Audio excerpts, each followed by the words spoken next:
If you were looking for instructions on how to install the bottled ink for the specific Epson printer that is here on the screen, then stay tuned. You're not going to want to miss this video. And so there's not going to be any problems with you using the product. So as you can see, the way you install these ink bottles is you take the ink bottle, you open up the cap, and then you're going to open up also the compartment for the specific color. Make sure you're matching up the ink bottle with the specific ink color. Now with these remanufactured bottles, very simple, very easy. You're just flipping upside down and you're placing it in the ink compartment so it can fill up the ink tank. Now this is where we're going to use the Epson branded ink bottle, and so you're most likely going to receive this ink when you first buy the printer, so you need to know how to install these ink bottles. Now these ink bottles have a specific pattern on them, and that ensures that you don't put the wrong color in the wrong nozzle. And so you see the difference here with the remanufactured ink versus the Epson ink. That nozzle at the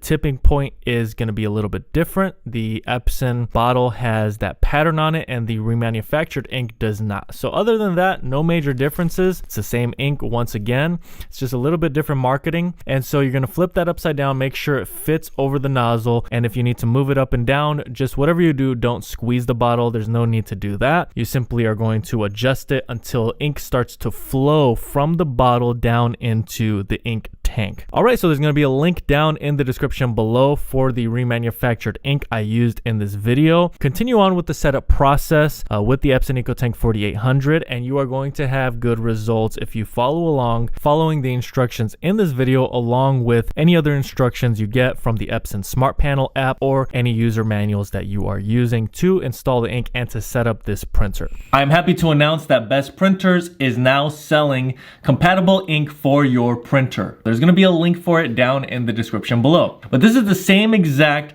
dye-based ink as the Epson ink bottles. You're going to get the same high quality prints with this ink. The biggest difference is this ink is going to be a lot less expensive. All right, so I hope this video was helpful. If it was, please make sure to like. Any questions at all, comment below. And if you want more content like this, please make sure to subscribe.